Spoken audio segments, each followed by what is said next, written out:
Vamos entonces a abrir nuestra Biblia. El título del tema de hoy: Tiempos adversos, una fe inquebrantable. Es el título del tema de hoy. Tiempos adversos, una fe inquebrantable. Y quiero que vayamos al libro del profeta Daniel, capítulo 1. Vamos a leer la palabra de Dios y luego vamos a orar. Vamos a leer del versículo 1 al versículo 16. Y también saludamos a todos los que nos están siguiendo por las redes sociales, todos los que están por primera vez. Si usted está así como que pasando así en el Facebook y de repente se topó con nosotros, es el Espíritu Santo. Así que quédese en la transmisión, escuche la palabra. Un saludo muy fuerte. Muy bien. Ahora sí, entremos a la palabra. Daniel capítulo 1. Vamos a leer hasta el versículo 16. Dice la palabra de Dios así: En el año tercero del reinado de Joacim, rey de Judá, vino Nabucodonosor, rey de Babilonia, a Jerusalén y la sitió. Y el Señor entregó en sus manos a Joacim, rey de Judá, y parte de los utensilios de la casa de Dios, y los trajo a tierra de Sinar, a la casa de su Dios. Y colocó los utensilios en la casa del tesoro de su Dios. Y dijo el rey a Aspenaz, jefe de los eunucos, que trajese de los hijos de Israel, del linaje real de los príncipes, muchachos en quienes no hubiese tacha alguna, de buen parecer, enseñados en toda sabiduría, sabios en ciencia y de buen entendimiento, e idóneos para estar en el palacio del rey. Y les enseñase las letras y la lengua de los caldeos. Y le señaló el rey ración para cada día de la provisión de la comida del rey y del vino que él bebía, y que los criase 3 años, para que al fin de ellos se presentasen delante del rey. Entre estos estaban Daniel, Ananías, Misael y Azarías, de los hijos de Judá. A estos el jefe de los eunucos puso nombres. Puso a Daniel Beltsasar, Ananías Sadrac, a Misael Mesac y a Azarías Abednego. Verso 8. Y Daniel propuso en su corazón no contaminarse con la porción de la comida del rey, ni con el vino que él bebía. Pidió por tanto al jefe de los eunucos que no se le obligase a contaminarse. Y puso Dios a Daniel en gracia y en buena voluntad con el jefe de los eunucos. Y dijo el jefe de los eunucos a Daniel: Temo a mi señor el rey, que señaló vuestra comida y vuestra bebida, pues luego que él vea vuestros rostros más pálidos que los de los muchachos que son semejantes a vosotros, condenaréis para con el rey mi cabeza. Entonces dijo Daniel a Melsar, que estaba puesto por el jefe de los eunucos sobre Daniel, Ananías, Misael y Azarías: Te ruego que me hagas la prueba con tus siervos por 10 días, y nos den legumbres a comer y agua a beber. Compara luego nuestros rostros con los rostros de los muchachos que comen de la ración de la comida del rey, y haz después con tus siervos según veas. Verso 14. Consintió pues con ellos en esto y probó con ellos 10 días. Y al cabo de los 10 días pareció el rostro de ellos mejor y más robusto que el de los otros muchachos que comían de la porción de la comida del rey. Verso 16. Así pues, Melsar se llevaba la porción de la comida de ellos y el vino que habían de beber, y les daba legumbres. Perdón, era la lectura hasta el 21, así que vamos a continuar. Verso 17. A estos 4 muchachos Dios les dio conocimiento e inteligencia en todas las ciencias, en todas las letras y ciencias. Y Daniel tuvo entendimiento en toda visión y sueños. Pasados pues los días, al fin de los cuales había dicho el rey que los trajesen, es decir, 3 años, el jefe de los eunucos los trajo delante de Nabucodonosor, y el rey habló con ellos, y no fueron hallados entre todos ellos otros como Daniel, Ananías, Misael y Azarías. Así pues estuvieron delante del rey en todo asunto de sabiduría e inteligencia que el rey les consultó. Los halló 10 veces mejores que todos los magos y astrólogos que habían en todo su reino. Y continuó Daniel hasta el año primero, del rey Ciro. Hasta allá vamos a leer, vamos a cerrar nuestros ojos y vamos a pedirle al Espíritu Santo que sea Él el que nos hable esta mañana a nuestro corazón. Ahí en casa vamos a abrir el corazón, vamos a sentarnos como María, la hermana de Lázaro, se sentó a los pies de Jesús. Vamos a sentarnos a los pies de Jesús, a los pies de la presencia majestuosa de nuestro Rey.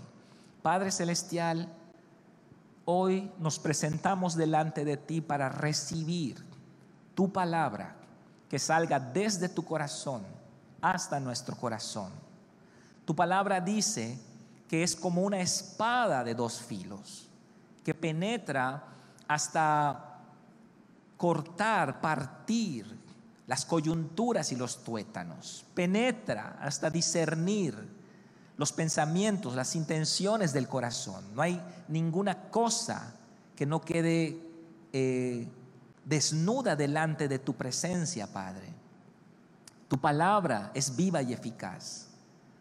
Padre, recibimos esta palabra que proviene de tu corazón, como plata refinada en horno de tierra, purificada 7 veces. Así salga tu palabra hoy de mi vida, Padre, sin contaminación humana, sin contaminación de hombre, Padre. Que salga tu palabra pura y sea sembrada en cada corazón. Y te doy gracias, Padre, por la vida de mis hermanos.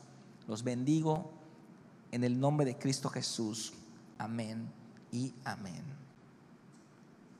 Un tremendo contexto adverso estaba viviendo Daniel y sus amigos. Daniel en esta etapa de su vida, algunos estudiosos calculan que tendría aproximadamente 17 años. Él, dice el último versículo que leímos, duró hasta el reinado del rey Ciro. El rey Ciro es el rey medo-persa que le dio libertad a los judíos para regresar de la cautividad babilónica. Estamos hablando de 70 años después de este acontecimiento. Así que Dios mantuvo a Daniel a lo largo de 2 imperios. Daniel fue funcionario, fue jefe de los gobernadores de las provincias de Babilonia en tiempos de Nabucodonosor y sus hijos. Y luego, cuando el imperio medo-persa tomó Babilonia, conquistó Babilonia, quedó Daniel siempre como jefe de los gobernadores de las provincias. Entonces Daniel era un hombre totalmente respaldado por Dios, y no sabemos si murió en cautividad, si murió en Persia o logró regresar a la tierra de Israel. El punto es el respaldo tan grande que tenía Daniel. Pero hay una gran adversidad acá. Yo no sé cómo podemos compenetrarnos a este entendimiento.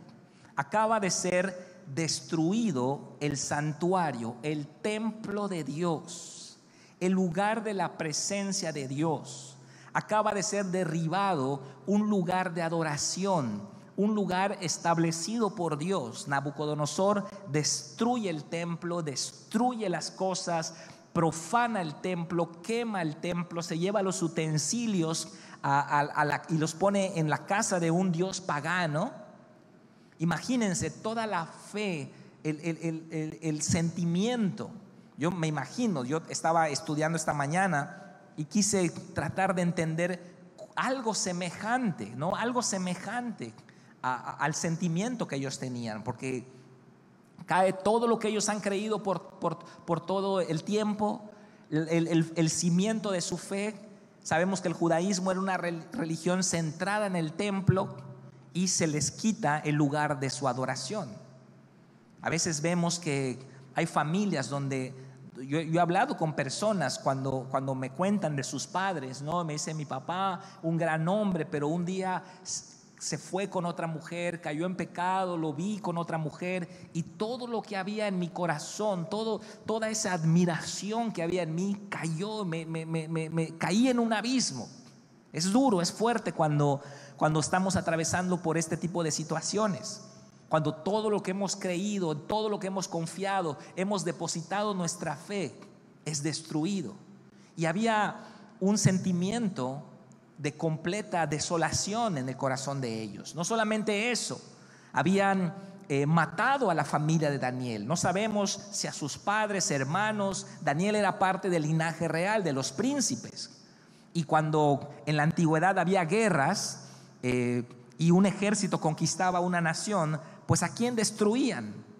Al rey, a la familia real. Querían enseñorearse, mostrando su señorío, humillando a la familia real. Entonces Daniel era del linaje de los príncipes. Él era un joven que había crecido, me imagino yo, en las cortes reales, había crecido en el templo, había crecido entre reyes, entre banquetes. Pero todo eso había sido pisoteado. El rey Joacim había sido matado, le sacaron los ojos, lo llevaron encadenado, mataron a sus hijos en presencia de él. Una situación tan adversa la que estaba viviendo. Encima de eso lo llevan cautivo, lo meten a un calabozo, lo tienen allá pasando hambre, pasando penurias, y van a enseñarle la lengua de los caldeos, van a enseñarle la religión de los caldeos. Es como que usted ha sido cristiano toda su vida y de repente lo agarra y dice: ¿sabes qué? Ya todo eso, olvídate de eso, ahora vas a aprender esta nueva religión, vas a adorar a este nuevo Dios. Y toda esa adversidad estaba atravesando Daniel. Entonces podemos ver que hay un contexto adverso en la vida de Daniel. Nosotros, por lo general, rehusamos los contextos adversos. No nos gustan, a mí no me gustan, a nadie le gusta un contexto adverso. Pero sin embargo los vivimos. Vivimos situaciones difíciles en nuestra vida: el fallecimiento de un ser querido, el divorcio de nuestros padres, un abandono, un abuso sexual, deudas, problemas. Siempre atravesamos nosotros situaciones complejas, adversas en nuestra vida, y quisiéramos mejor no pasarlas, pero la cosa es que suceden, la cosa es que pasan. ¿Cuáles son las razones por las que suceden? Bueno, hay muchas, ¿no? Algunas de ellas son nuestras malas decisiones del pasado que repercuten en las consecuencias del presente. Y ahí pues uno tiene que arrepentirse, hermano. Uno tiene que caminar bien para que le vaya bien. También puede ser que uno pues es atacado por el enemigo. Yo conozco gente buena, estamos orando por gente de Dios, gente que ama a Dios, sin embargo les dio COVID-19 y están sufriendo. Y uno dice: bueno, ¿por qué si esta persona ama a Jesús y camina con Jesús y tiene su vida dedicada a Jesús? Bueno, hay ataques del enemigo también. Estamos sujetos a un mundo corrompido. Uno pudiera tener un accidente. Estamos sujetos a leyes naturales. Y entonces no estamos exentos ninguno de que atravesemos pruebas. Jesús nunca nos prometió que nada malo nos iba a pasar. La gente que se enoja, que dice: mira, a Jesús le di todo, le di mi vida y mira cómo me paga. Estas personas no entendieron el evangelio. Nunca Jesús nos dijo que nada malo iba a pasar. ¿Y dónde está, pastor, el Salmo 23? ¿Dónde está el Salmo 91? Bueno, todos esos salmos aplican dentro de situaciones adversas. El Salmo 23: aunque ande en valle de sombra de muerte, tú estarás conmigo. El Salmo 91: caerán 1000 a mi diestra y 2000, mas a mí no llegará. O sea que estamos hablando de que el contexto adverso no lo podemos quitar. Vamos a evitarlo, por supuesto, no somos masoquistas. ¿Vamos a tomar las precauciones para el COVID? Bueno, por supuesto. Pero en alguna situación pudiéramos vernos en un contexto adverso, como el que estaba atravesando Daniel. Pero yo quiero darles dos promesas el día de hoy, que tú las atesores y que tú puedas gozarte en estas promesas que están en la Biblia.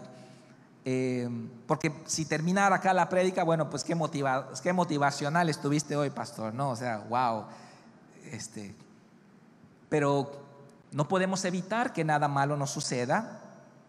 Pero la promesa de Dios es: número uno, yo voy a estar contigo en cada cosa que atravieses, aunque sea una consecuencia de tus errores.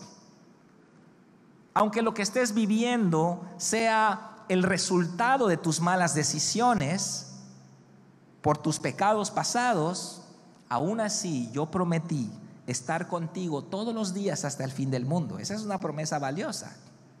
Y la segunda promesa que te quiero decir, que está en la Biblia, Romanos 8:29, dice que aún todo lo malo que nos suceda, Dios lo va a convertir en bueno. Todos tenemos situaciones difíciles por las cuales llegamos a Cristo, y muchas veces decimos, si no fuese por eso, yo no llegaba a los pies de Jesús.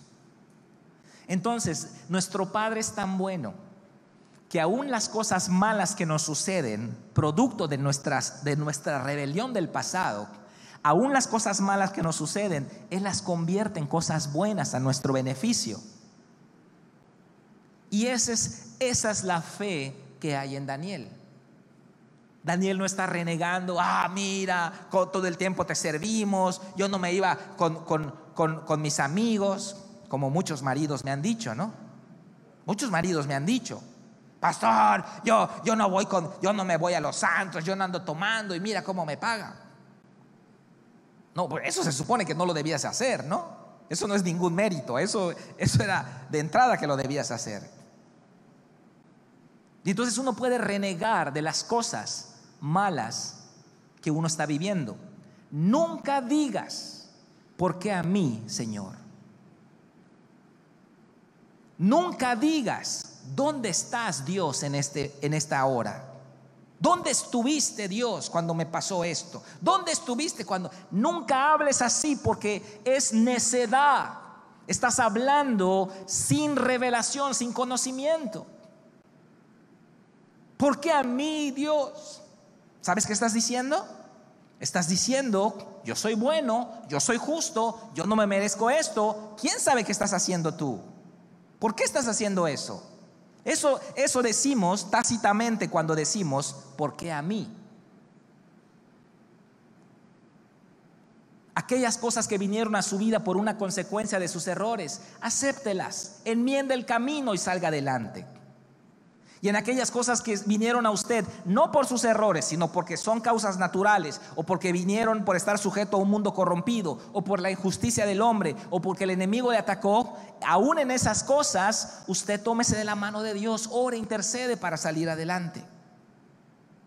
Pero en todas esas cosas, sin importar la procedencia y la causa de lo que estemos viviendo, yo prometo estar contigo todos los días hasta el fin del mundo. Es una promesa que está a lo largo de toda la Escritura. Y número 2, todo lo malo que el diablo haga en tu vida, todas las consecuencias que el pecado produzcan en tu vida, si te arrepientes, si vuelves a mí, todo eso malo se va a convertir en bueno. Te va a servir como una base para que tú me conozcas mejor. Por eso les decía yo del ayuno, que el ayuno es una prueba, es una autoprueba. Porque uno cuando está enfermo ayuna, cuando uno está en un hospital ayuna, cuando uno está en un proceso de divorcio ayuna. Y entonces el ayuno es como que nosotros nos estamos autoponiendo en una situación para conocer más a Dios, aunque no estemos atravesando esa situación. Eso es lo bonito del ayuno. Entonces, número 1, un contexto adverso vivió Daniel. Un contexto adverso estamos viviendo nosotros. Tenemos una pandemia. El año pasado sufrimos la pérdida de la mamá de Lulu Eras. Los padres de Arturo Esparza, su hermana. El mes pasado, el padre de Ruth Ortiz, su hermano Amós. Esta semana, el tío Rogelio de Nadia. ¿Dónde, pastor? ¿Dónde vamos a alabar a Dios? ¿Cómo alabar a Dios en medio de esta situación? ¿Por qué pasó, pastor? Estuvimos orando, ¿por qué pasó? No lo sé. Hay muchas cosas que pasan en la vida que no son la voluntad de Dios, pero pasan. Porque Dios no está jugando Minecraft, no está jugando Fortnite, no está jugando Roblox con nosotros.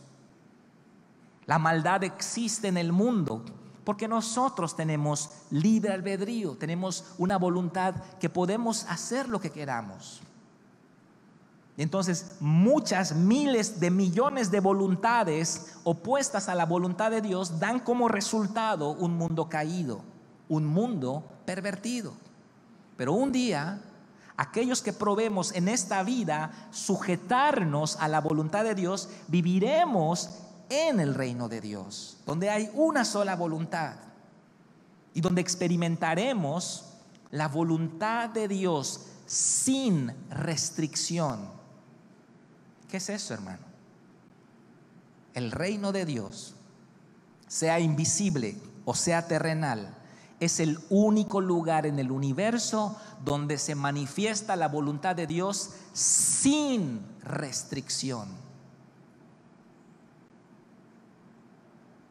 Y esa voluntad es buena, agradable, perfecta. No hay enfermedad allá, no hay tristeza, no hay dolor. Dios va a enjugar toda lágrima de nuestros ojos y estaremos para siempre con Él. ¿Quiénes? Los que le amaron en un contexto imperfecto, los que le adoraron en una situación adversa, los que le siguieron aunque sus vidas tenían problemas.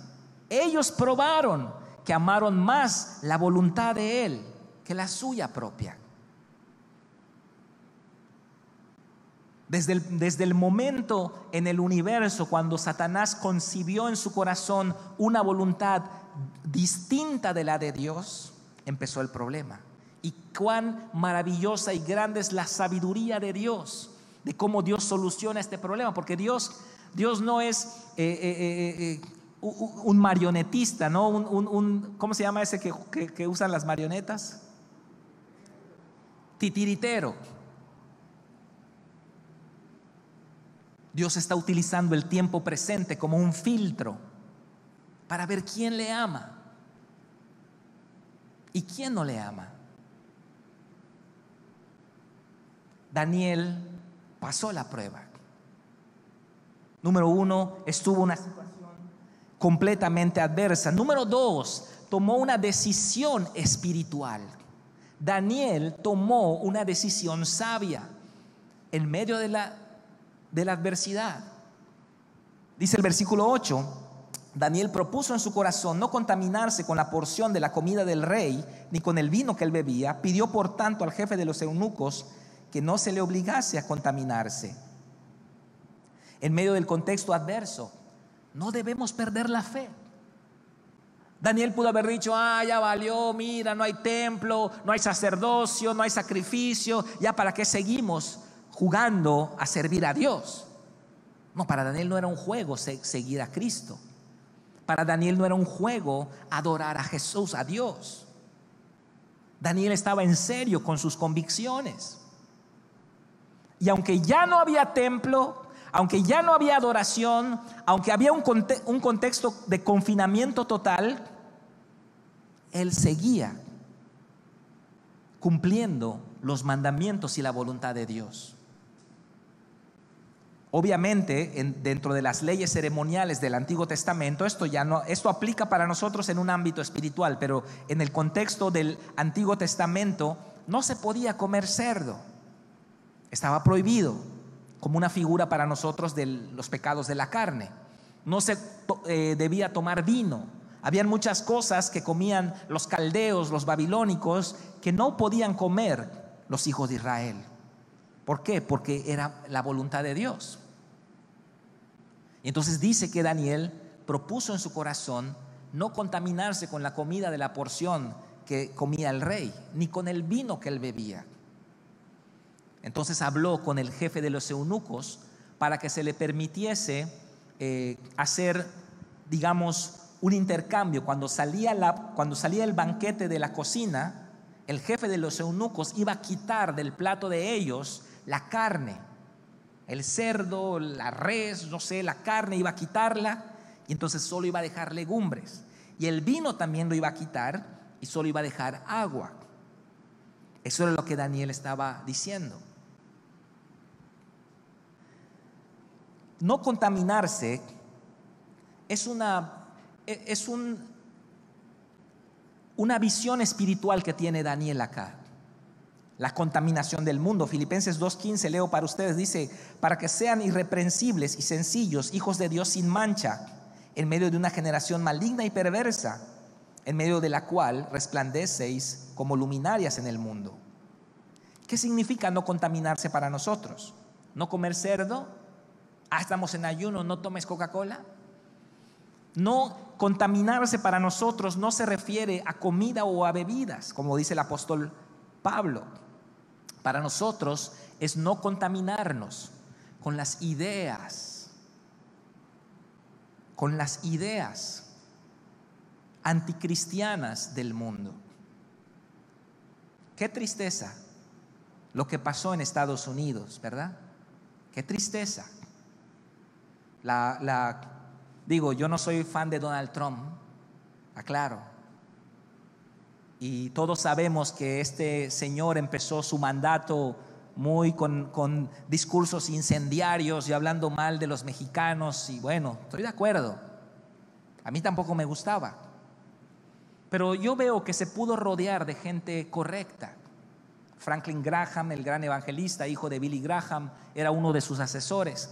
Y yo puedo ver que a la mitad de su mandato, más allá, hubo un cambio en su corazón, hubo un cambio en él, y se volvió tan defensor de los derechos de los no nacidos. Es el presidente más pro vida de toda la historia de Estados Unidos, defendiendo a los pastores, defendiendo la iglesia, defendiendo la familia, defendiendo la libertad de expresión. Irónicamente, a él lo cortaron en todas las redes sociales. Y me recuerda mucho a Constantino, ahí en el siglo IV, cuando Constantino simpatiza con la iglesia, sube al poder. Constantino emite su famoso edicto de tolerancia para que la iglesia sea permitida y deje de ser perseguida. Había venido de una férrea persecución por el emperador anterior, Diocleciano, que había matado a miles de cristianos, había confiscado los bienes de los cristianos, tierras, casas de los cristianos, y Constantino le regresa todo eso, legaliza el cristianismo, y en el 324 confisca los templos de los paganos y se los entrega a la iglesia. Todas las ofrendas que el Estado le daba al paganismo empezó a ir a la iglesia. Constantino prohíbe las crucifixiones porque era el símbolo de los cristianos, la cruz. Constantino le da derechos a los esclavos. Constantino instituye oficialmente el domingo como día de reposo. Muchas cosas hizo él. Ciertamente su cristianismo era dudoso, ¿verdad? Pero un gran simpatizante. Y mucho de lo que ha hecho Trump estos 4 años me recordó la historia con Constantino. Nunca había visto un presidente de Estados Unidos hablar de Cristo Jesús como habló Donald Trump. Hay videitos por allá, luego que termine la pandemia los busca, donde él habla abiertamente de la deidad de Cristo Jesús. Impresionante. Ni Ronald Reagan, que era un gran cristiano, defensor de la vida también, habló tanto de Cristo. Imagínate, un presidente de Estados Unidos, el hombre más poderoso del mundo, hablando y dándole la gloria a Jesucristo. No, pastor, es que es político. Bueno, no sé si lo hizo sinceramente o no, pero lo hizo. Y todo lo que ha pasado, la toma de posesión de Joe Biden, jurar sobre la Biblia, cuando él mismo ha casado a una pareja de homosexuales en el 2016, todos los grupos proabortistas estaban presentes. Es triste todo eso que está pasando. ¿Por qué? Porque hay ideologías. Cuando Daniel dice no me voy a contaminar, nosotros lo podemos aplicar. No podemos contaminarnos de las ideas, de los fundamentos, de los cimientos de este mundo. Tenemos que venir a la palabra de Dios. Tenemos que apuntalar nuestra fe en la palabra de Dios, en la verdad del Evangelio. 2 más 2 es 4, siempre ha sido 4, va a ser 4 en todo lugar. En la luna es 4, en cualquier planeta va a dar 4 y nunca va a cambiar porque es un fundamento inamovible, eterno, absoluto. Y más bien, más vale que lo creamos. Pero si alguien dice 2 más 2 es 3, bueno, obviamente vamos a tratar de guiarle a la verdad.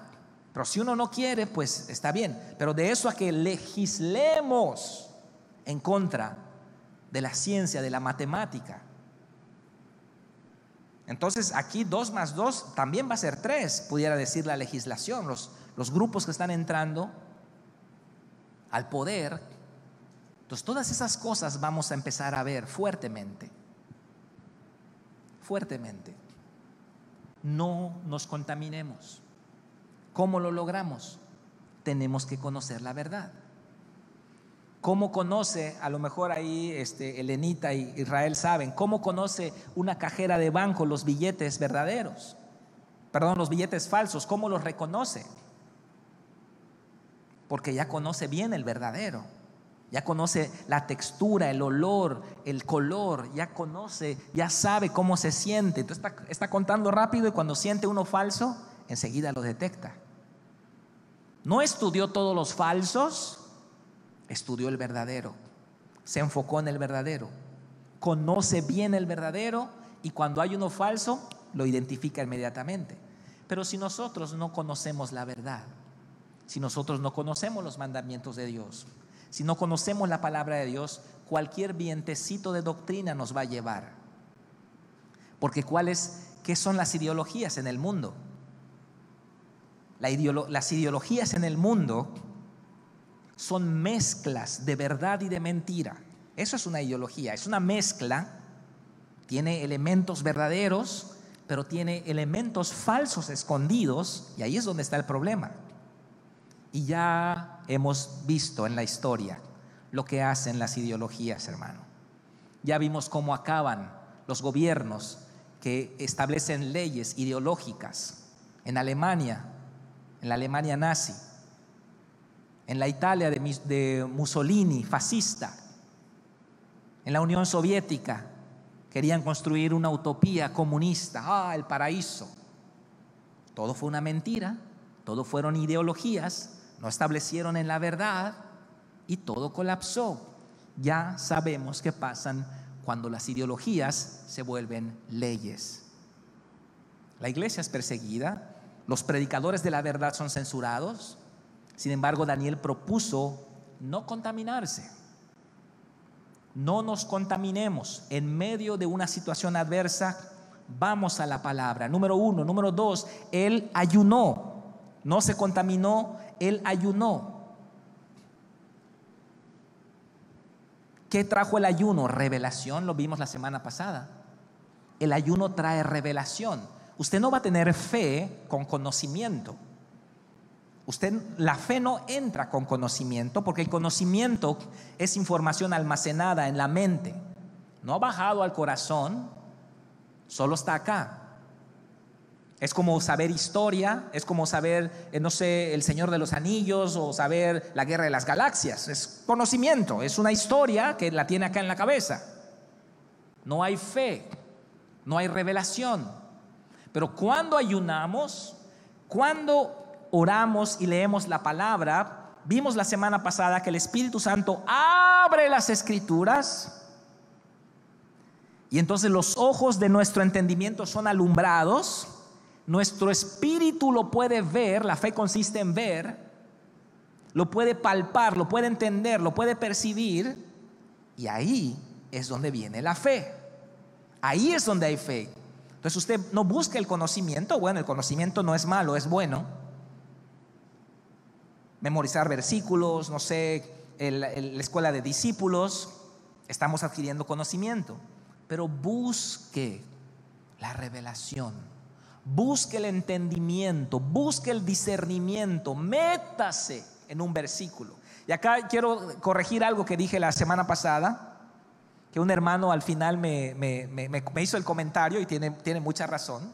Porque yo la semana pasada dije así como que en mal plan, dije esos hermanos que no leen la Biblia durante la semana, cuando pasa lista el maestro, ¿cuántos capítulos? 2. Ok, voy a retractarme por lo que me dijo este hermano, y tiene toda la razón, y a mí me ha pasado.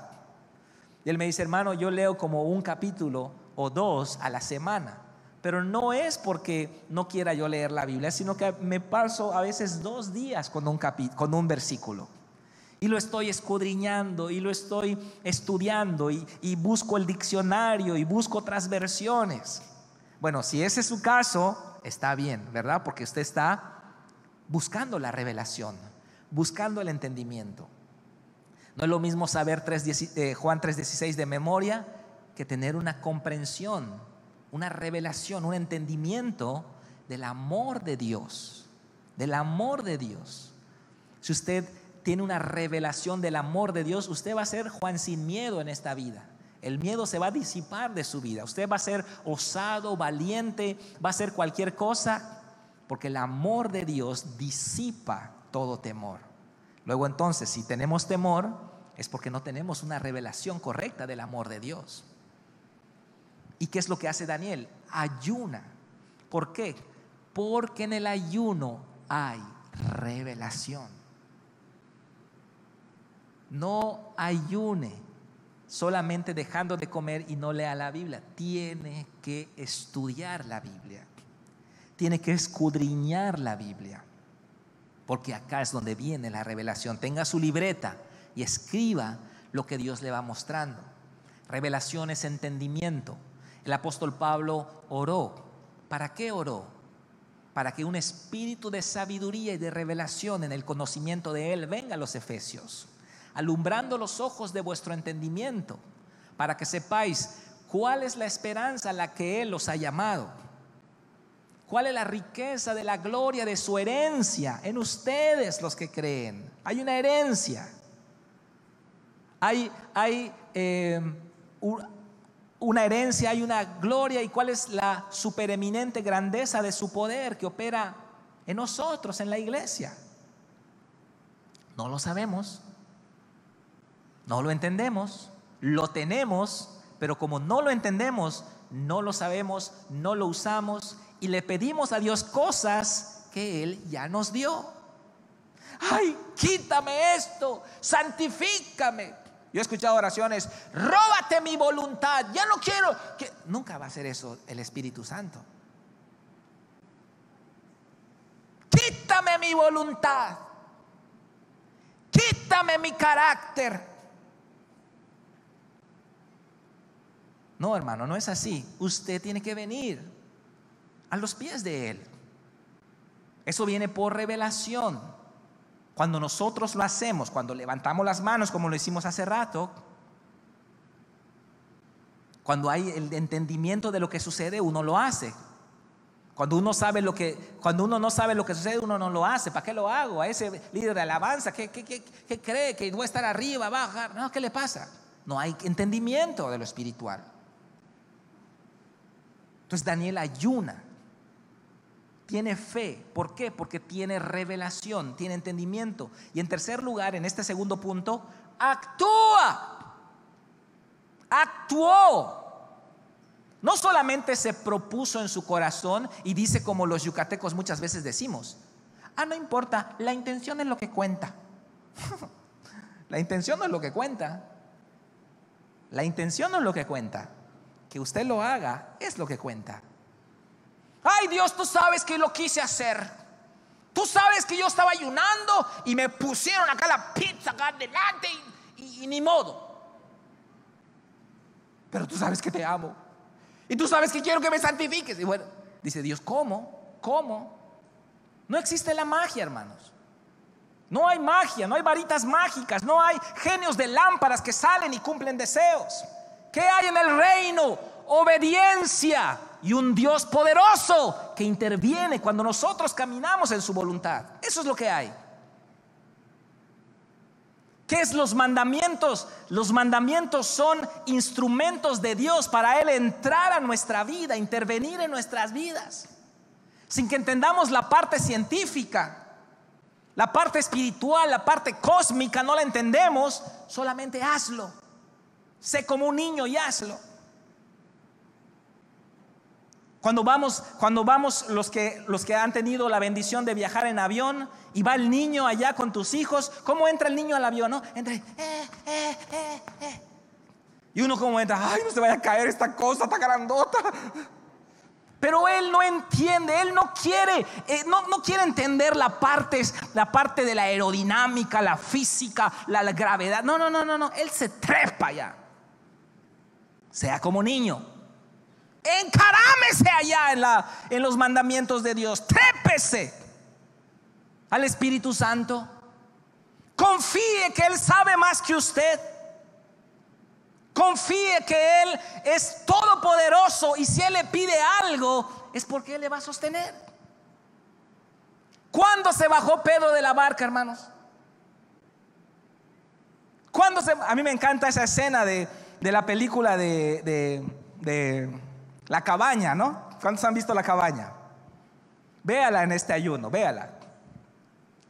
Está allá el muchacho allá, ¿no? Y camina con Jesús en el agua. ¡Wow! ¡Qué padre! Corren allá los dos, caminan en el agua. Salen del lago, el muchacho se va a otra área y después de otra escena regresa. Y entonces dice el muchacho, bueno, vamos, pero va a cruzar el lago, ¿no? Porque está con Jesús, ¿no? Y entonces vamos y empieza, y se empieza a hundir, ¿no? Y se queda y le mira a ver. Y Jesús le dice, bueno, creo que sale mejor cuando lo hacemos juntos, ¿no? No se trata de que usted lo haga. Si Pedro se hubiese bajado de la barca, ahí se iba a ir como ancla hasta el fondo del mar. ¿Cuándo se baja de la barca Pedro? Cuando Jesús le dice, ven. Jesús le dijo, ven. Si eres Jesús, manda que yo vaya y camine sobre las aguas. ¿Qué hizo Jesús? Ven. Y él se bajó y caminó sobre las aguas. Pero al ver el fuerte viento, dice la Biblia, y las olas empezaron a golpearle, quitó su mirada de Jesús y empezó a ver ¿qué? Los problemas, los pagos, el qué dirán, lo que me va a pasar. Ay, ¿qué me va a pasar? Y entonces se empezó a hundir. Jesús mete su mano, lo saca y le da una palabra fuerte. Hombre de poca fe. Pa, pa, pa, pa. ¿Por qué dudaste? ¿Por qué dudaste? Y yo digo, ay, Dios mío, hombre de poca fe. Bueno, caminó sobre el mar. Es el único hombre en toda la historia de la humanidad, sin contar a Jesús, que ha caminado sobre el mar. No sabemos cuánto caminó, 1 metro, 2 metros, 5 metros, pero caminó sobre el mar. Porque obedeció a Jesús. Así que Daniel actúa juntamente con su fe y habla con el jefe de los eunucos. No solamente propuso en su corazón, no solamente anheló, ay, me gustaría un día irme de misiones acá, por allá. Ay, qué linda palabra he recibido, me dijeron que voy a hacer esto, que voy a hacer lo otro. Bueno, gloria a Dios. Pero ¿qué está haciendo? ¿Qué está haciendo? Recuerdo cuando mi esposa Abby fue a conseguir la casa hogar. Habíamos tenido como 1 año allá anhelando, ¿no? Ay, sí, un día, algún día, ay, acá me gustaría que esté, ay, aquí me gustaría que esté, hoy allá me gustaría que esté. Y todo era sueño, todo era ideal, todo era metamorfótico, pura ilusión óptica nada más, castillos en el aire nada más. Hasta que un día me dice, me levanté esa mañana y con una fe en mi interior, sin decir nada, como Abraham cuando fue a entregar a su hijo, sin decir nada, se vistió, a mí no me dijo que iba, a dónde iba, y fue a ver al director del DIF del estado de Yucatán. Y entró a su oficina, se sentó, habló con él, tengo este proyecto, tengo eso, tengo lo otro. Abby, cuenta con mi apoyo, cuenta conmigo, vamos a hacerlo. Y allá tenemos 6 años. Las voces, hermano, que habíamos escuchado: no se metan en problemas, casos legales, problemas, no, vas a necesitar un departamento jurídico, vas a necesitar esto, lo otro. Pero ¿qué voces estamos escuchando? Va a pasar otra década más, hermano, si usted no actúa. Otros 10 años van a pasar. Entonces, para terminar, ir cerrando, un contexto adverso requiere una fe inquebrantable. Un contexto adverso requiere decisiones espirituales. Y en tercer lugar, hubo un respaldo ilimitado de parte de Dios. Dice este versículo, dice lo que acabamos de leer, que Daniel halló gracia ante los ojos del jefe de los eunucos. ¿Qué significa eso? Que Dios ayudó a Daniel para que este hombre no lo delatase y no lo matasen, y entonces se pudo hacer las cosas como Daniel había dicho. Cuando nosotros obedecemos al Señor, cuando tenemos una fe inquebrantable en medio de una situación adversa, cuando nosotros tomamos decisiones espirituales, decisiones correctas, el Señor nos respalda.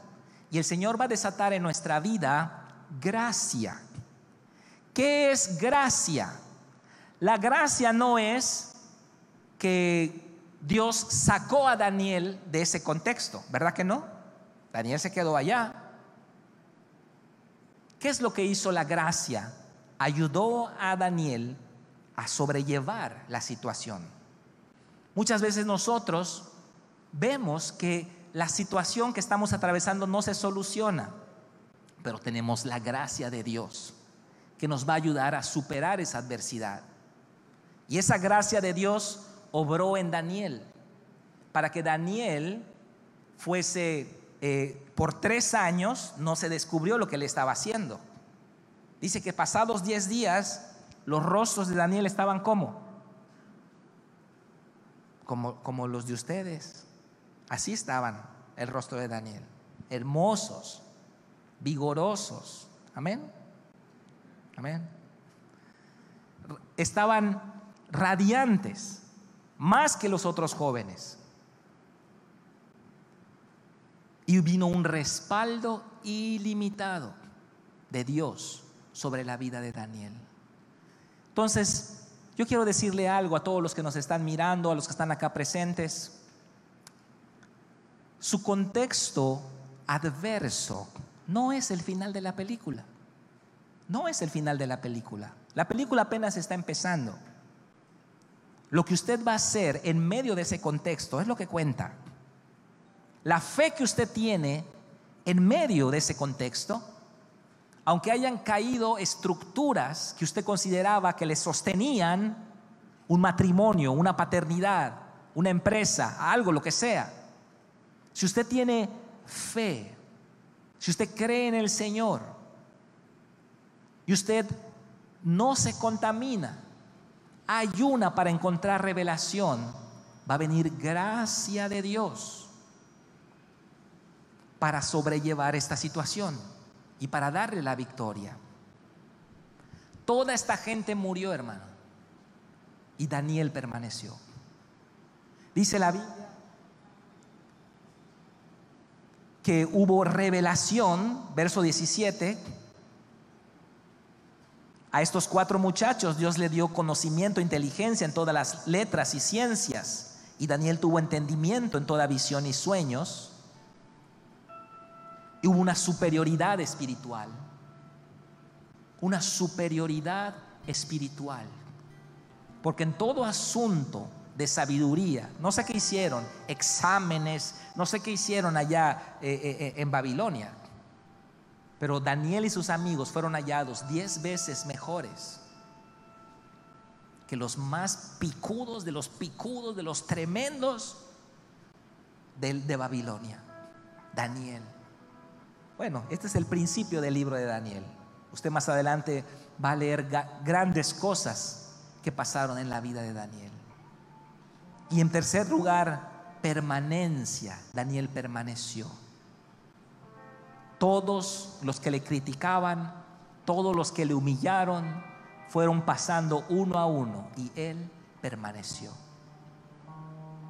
Hasta vio la caída de ese imperio y la caída del imperio medo-persa también. Dios va a llevarle a nuevos niveles.